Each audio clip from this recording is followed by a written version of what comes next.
Oke, di video kali ini saya ingin memberikan review match untuk 4 pertandingan. Ada Persib Bandung dengan Rans, lalu ada Bali United dengan Barito, Arema dengan Persikabo, dan ada PSM Makassar dengan Persis Solo. Kita mulai dulu dari Persib dengan Rans. Untuk Persib Bandung, ini akhirnya bisa memperoleh 2 kemenangan secara beruntun ya. Dan dengan hasil ini, Persib Bandung 3 pertandingan tanpa terkalahkan.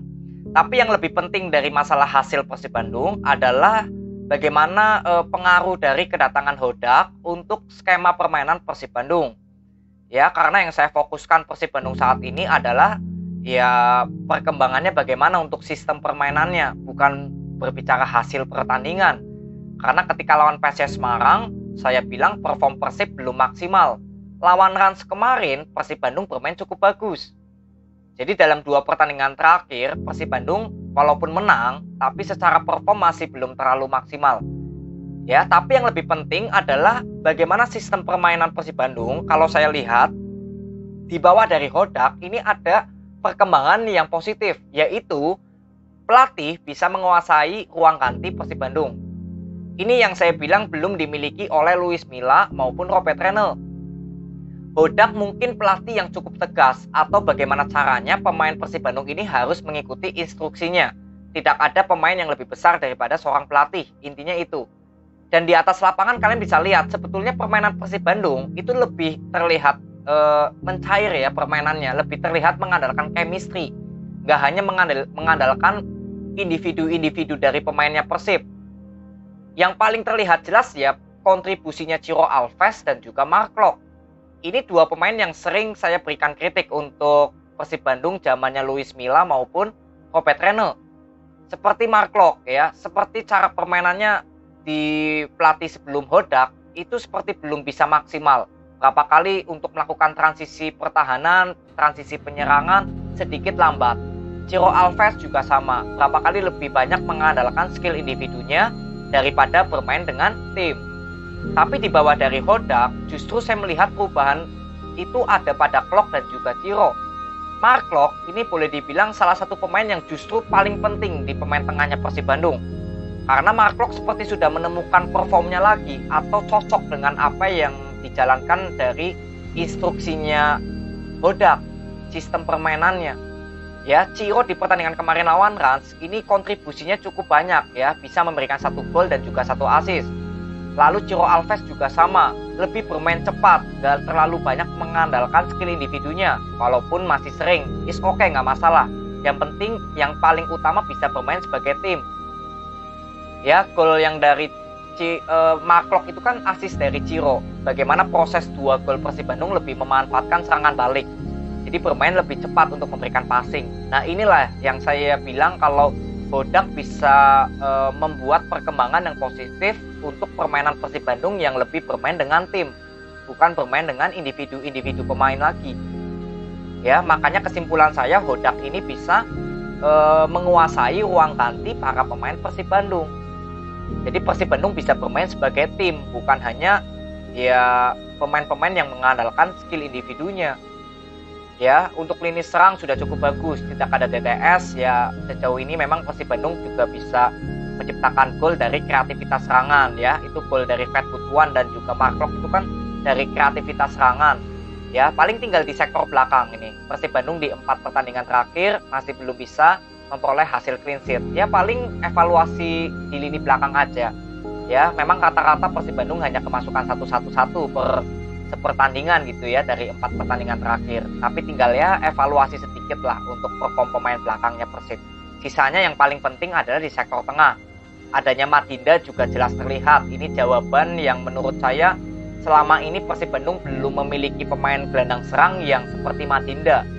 Beckham Putra dan Ezra Walian berapa kali dijadikan sebagai gelandang serang, ya seperti masih up and down ya, masih naik turun performnya. Tapi kalau Madinda sejauh ini saya bilang ya cukup bagus sebagai gelandang serang.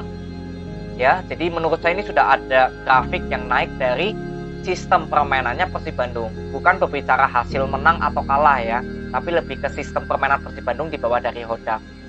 Ya, nanti tinggal kita lihat hasil-hasil pertandingannya kalau Persib Bandung bisa konsisten permainannya seperti ini. Ya, jadi saya tetap percaya kepada prosesnya Hodak ya. Kita masih berikan waktu. Saya kira Persib Bandung bisa jauh lebih baik lagi dari pertandingan-pertandingan sebelum ini. Ya, jadi Persib Bandung selamat ya, kalian mendapatkan 3 poin. Semoga dengan hasil ini Persib Bandung besok akan bertemu dengan Persija. Ya, dari segi mental sudah tidak ada masalah, tinggal bisa bermain di atas lapangan dengan lepas saja. Ya, jadi selamat untuk Persib Bandung. Lalu next ya, kita ke Bali United dengan Barito. Di sini Bali United berhasil memperoleh 3 poin ya setelah mengalahkan Barito dengan skor 2-1. Jadi kesimpulan saya untuk Bali United sebetulnya yang paling banyak ya saya soroti permainannya daripada Barito Putra. Karena kalau Barito Putra saya bilang performnya sudah cukup bagus dari skema permainannya atau sistemnya. Sedangkan untuk Bali United kan yang saya ingin lihat di sektor tengah. Dan kalau kita lihat dari sektor tengah Bali United di starting line up-nya itu ada nama Kiki Fajrin, Rashid, dan juga Eber Besa. Ya, jadi kalau boleh dibilang tidak adanya Sidik Saimima atau mungkin Kadek Agung gitu ya. Ya memang pemain Bali United di lini tengah itu cukup lebih baik lah. Tinggal ada PR sedikit yaitu mencari chemistry yang layak dicocokkan ya dari Eber Besa dengan pemain box to box-nya Bali United. Eber Besa ini kan pemain yang selalu dijadikan sebagai pemain utama dari Teko. Nah ini seperti belum menemukan tandem yang pas untuk di pemain tengahnya Bali United. Eber Besa yang lebih bermain dengan skill individu ya, lebih suka membuka ruang dari membawa bola. Nah ini yang pemain box to box seperti harus mengerti pergerakan Eber Besa ini mau kemana kan. Nah ini yang saya belum melihat. Rashid memang bukan disalahkan juga ya, karena tipenya Rashid ini kan bermain lebih pelan, sedangkan Eber Besa lebih cepat. Nah ini yang saya lihat berapa kali transisi penyerangan dari sektor tengah Bali United ini belum maksimal. Makanya ya sementara ini PR dari Bali United ya yang saya lihat dari pertandingan kemarin lawan Barito yang jelas terlihat yaitu chemistry dari Eber Besa dengan pemain tengah box to box-nya Bali United. Ini yang saya kira Teko masih memiliki evaluasi juga untuk di lini tengah. Kalau misalkan Teko tetap ingin Eber Besa sebagai pemain kunci di gelandang serang, ya tentunya pemain box to box harus dicari yang setipe atau bisa mensupport pergerakan Eber Besa. Jadi chemistry-nya sudah terlihat hidup. Kalau masalah bertahan Rashid dan juga Kiki Fajrin itu bagus. Gak ada masalah lah untuk sektor pertahanan Bali United ini, gak ada masalah. Mau Kiki Fajrin, mau Sidik Saimima, untuk masalah bertahan bagus. Tinggal di masalah transisi penyerangan dari sektor tengah. Ya, jadi ketika bola didapatkan Eber Besa, ya Eber Besa seperti sudah tidak ada kreativitas di tengah lagi kecuali memberikan passing ke sayap. Karena pemain box to box dari Bali United ya ini seperti belum ada yang ngeklop dengan cara permainannya Eber Besa. Ini bisa dijadikan solusi juga dari Teko nih memecahkan masalah chemistry pemain untuk mensupport Eber Besa. Sedangkan untuk Barito Putra walaupun kalah di pertandingan kali ini, kalau berbicara hasil memang kalah, tapi kalau berbicara dari skema permainan, sistem permainan, sebetulnya Barito Putra ini cukup konsisten selama 90 menit. Dan yang perlu kita garis bawahi ya, dengan kekalahan ini, Barito Putra ini sudah belajar dari kekalahan lawan Madura United. Pada saat Barito Putra kalah di kandang sendiri ya, dengan skor 1-2 dengan Madura United, itu kan saya mengatakan kalau Barito Putra justru ketika keadaan tertinggal, itu lebih bermain oportunis. Atau bermain seperti nggak menerapkan skema permainan lagi. Yang penting bisa bermain, bisa menciptakan gol lah intinya. Jadi bermain long ball, bermain tanpa ada skema. Itu saya ingat sekali pada saat lawan Madura United. Makanya saya berikan kritik untuk Barito Putra pada saat itu. Dan terakhir kali saya melihat permainan Barito Putra seperti lawan Madura United itu hampir nggak terlihat lagi. Walaupun di sini kalah dari Bali United, tapi sebetulnya permainan Barito Putra tetap menerapkan dari sistem permainan. Nah inilah yang saya bilang tim boleh bermain oportunis, tapi kalau memasuki menit-menit 80 ke atas. Ya, tapi sebetulnya untuk Barito Putra ketika keadaan tertinggal itu kan di menit ke berapa ini saya cek dulu. Di menit ke 65. Jadi artinya ada 35 menit ya. 25 menit Barito Putra bisa mencuri gol. Tapi dari sisa 25 menit ini Barito Putra tetap bermain dengan skema, tetap bermain dengan kreativitas serangan. Jadi nggak mengandalkan permainan oportunis. Nah ini yang saya pelajari kalau ya Coach RD sudah ada evaluasi dari kekalahan lawan Madura United. Ya, dan di pertandingan kali ini ya tinggal masalah finishing aja paling ya, karena sebetulnya Barito Putra juga banyak peluang. Lalu di babak kedua bisa mengambil alih permainan, sistemnya tetap berjalan cukup bagus, kreativitas tetap terlihat. Tapi kalau berbicara hasil ya memang Barito Putra belum bisa mencuri 1 gol untuk menyamakan kedudukan lawan Bali United gitu. Ya, jadi kesimpulan saya untuk kemenangan ini ya tentunya Bali United saya masih belum puasnya ini di sektor tengah. Chemistry dari Eber Besa dengan pemain box to box ini seperti belum menemukan chemistry-nya, ini siapa yang cocok untuk mensupport Eber Besa, atau mungkin Teko ada solusi lain Eber Besa dicadangin atau bagaimana ya.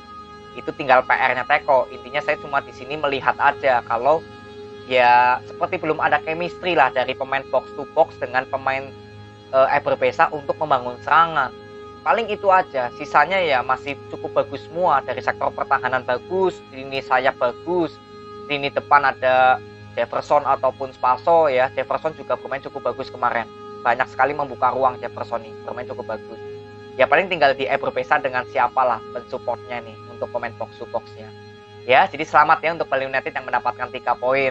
Lalu untuk Barito Putra ya tetap semangat ya, walaupun ini kalah, tapi kalau berbicara dari konsistensi skema permainan saya bilang sudah cukup bagus ya. Jadi tetap semangat untuk Barito Putra.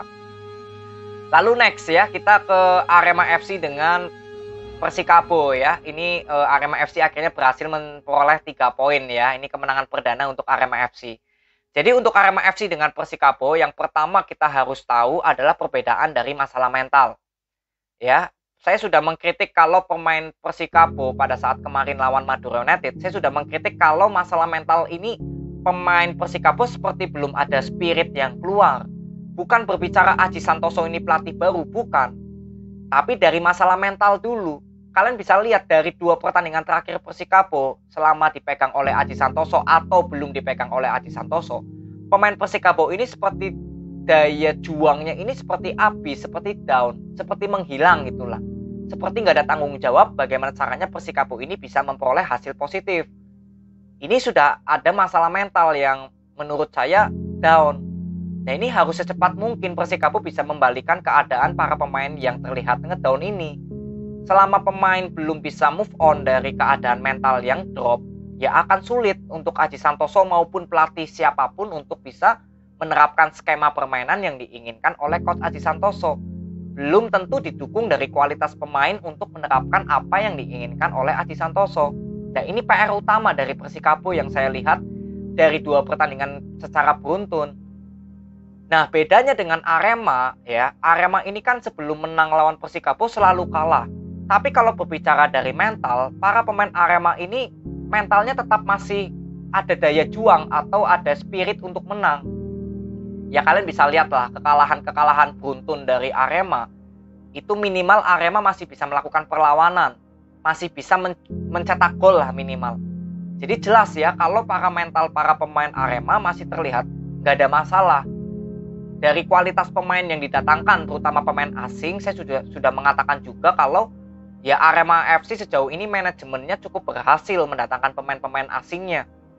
Tinggal nanti pemain lokal-lokal yang di sektor belakang semoga bisa cepat beradaptasi lagi. Untuk pemain tengah dan pemain depan saya kira sudah cukup bagus untuk Arema. Belum kedatangan pelatih baru Valente. Ya tinggal masalah ini aja ya, sistem permainan yang diinginkan oleh Valente. Dan saya kira Valente nggak memiliki tugas yang cukup berat. Tinggal ya skema permainannya atau strateginya ingin seperti apa. Ya dengan pemain yang masalah mentalnya bagus, ya saya kira akan lebih cepat untuk beradaptasi. Bedanya dengan Persikabo, ini justru para pemainnya sudah sedikit ngedown atau ngedrop mentalnya. Jadi ketika Aji Santoso masuk, ya memang keadaan Persikabo boleh dibilang nggak baik-baik saja gitu. Nah inilah ya, menurut saya perbedaan dari permainan kedua tim yang sangat terlihat jelas di atas lapangan kemarin. Arema FC ya memang lebih banyak peluang di babak kedua daripada di babak pertama. Di babak pertama ini Persikabo cukup bermain bagus.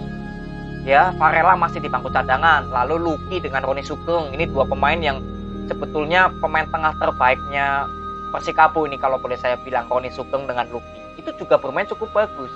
Tapi ketika masuk di babak kedua, bagaimana masalah fisik jadi harus diganti ya Roni Sugeng gitu-gitu.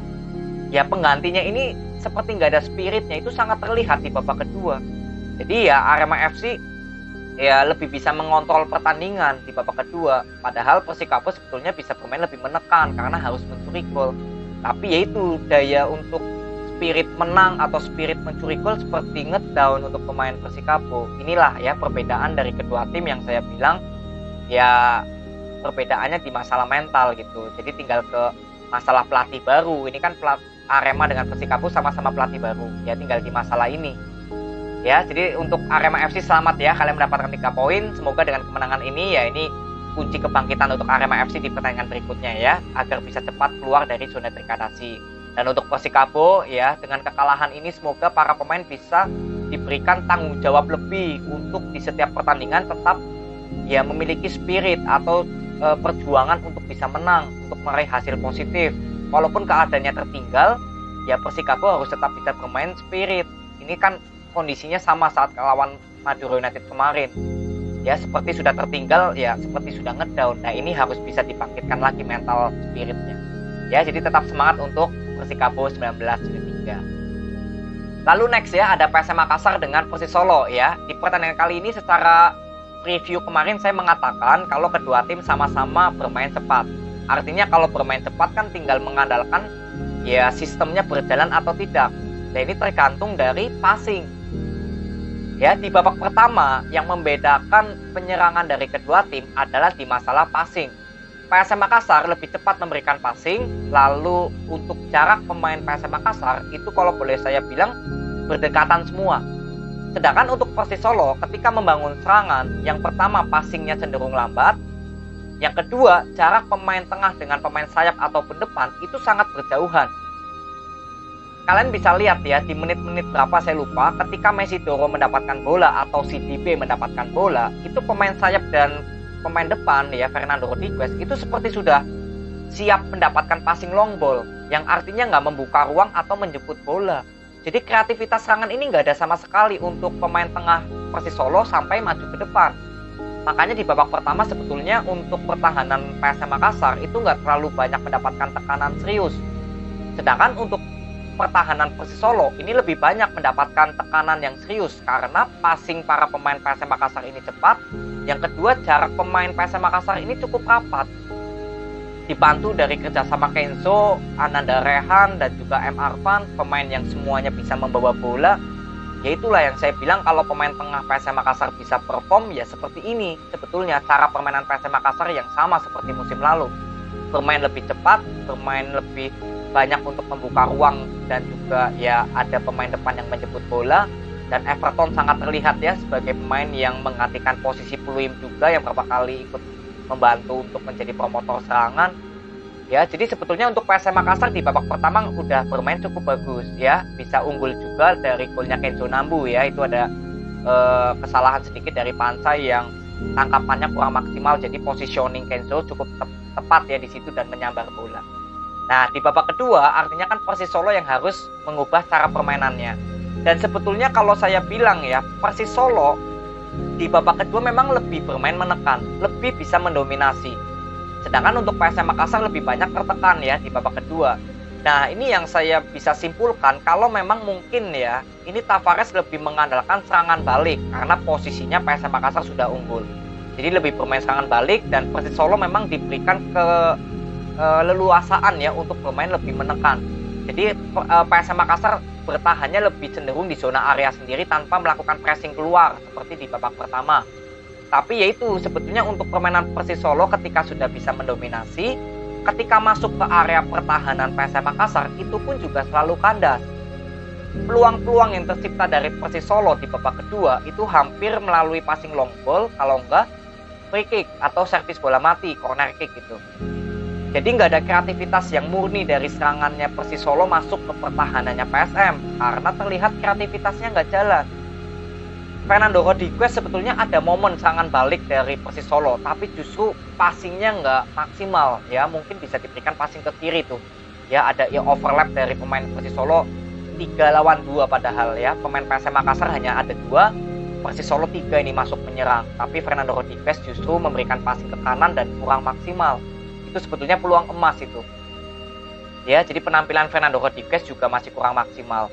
Jadi intinya untuk pertandingan ini kalau saya bilang PSM Makassar sudah bermain cukup konsisten selama 90 menit. Walaupun memang di babak kedua bermain lebih cenderung bertahan di zona area sendiri, tapi ketika membangun serangan ada beberapa peluang ya di babak kedua dari PSM Makassar itu mengandalkan sistem. Bukan mengandalkan permainan yang oportunis lah intinya. Jadi lebih mengandalkan sistem dan itu terlihat. Bedanya dengan Persis Solo yang lebih banyak menekan di babak kedua, tapi sebetulnya nggak ada kreativitas.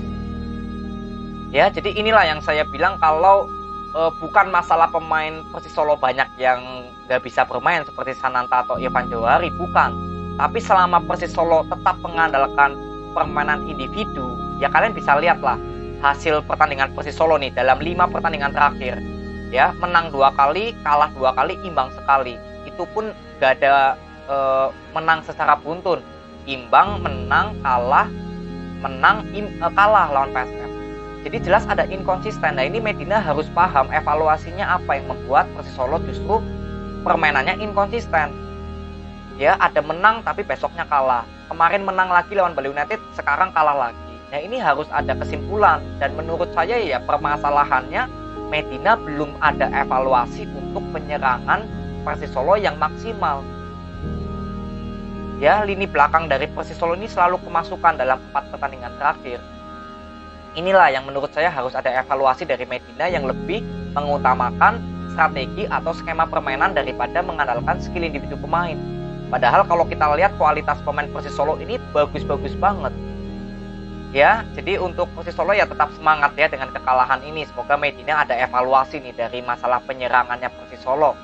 Karena kalau lihat dari pemain cadangan atau pemain utamanya Persis Solo, saya bilang lebih baik daripada PSM Makassar. PSM Makassar ini kalau dari pemain cadangan dan pemain inti itu masih kurang seimbang. Tapi karena selama ini Tavares atau pemain PSM Makassar lebih mengandalkan sistem permainan, ya makanya pertandingan PSM Makassar walaupun belum konsisten ya hasilnya, tapi secara skema permainan sebetulnya ketika nanti pemain tengah sudah bisa balik lagi performnya, ya sudah sebetulnya tidak ada masalah lagi dari PSM Makassar. Ya, Tavares juga sudah melakukan banyak evaluasi seperti Zaki yang beberapa kali dipaksa sebagai pemain box to box atau pemain tengah. Ya ini kan bukti dari evaluasi dari Tavares. Nah, inilah yang saya bilang kalau seorang pelatih tetap harus mengandalkan sistem permainan baru ke kualitas pemain. Nah, ini yang saya inginkan juga dari Medina gitu kesimpulannya. Ya, jadi untuk PSM Makassar selamat ya, kalian mendapatkan 3 poin. Semoga dengan kemenangan ini ya PSM Makassar saya berharap untuk pemain tengahnya bisa konsisten lagi. Ya, seperti pertandingan ini dan kemarin mungkin lawan Yangon bisa bermain cukup maksimal di sektor tengah ya. Ananda Rehan ini bermain cukup bagus dalam 2 pertandingan terakhir. Mungkin bisa dijadikan man of the match juga ya di pertandingan kali ini. Ya tinggal konsisten aja untuk pemain tengah dari PSM Makassar ya. Jadi selamat untuk PSM Makassar. Jadi ini aja review yang saya bisa berikan dari 4 pertandingan. Semoga bermanfaat. Terima kasih. See you.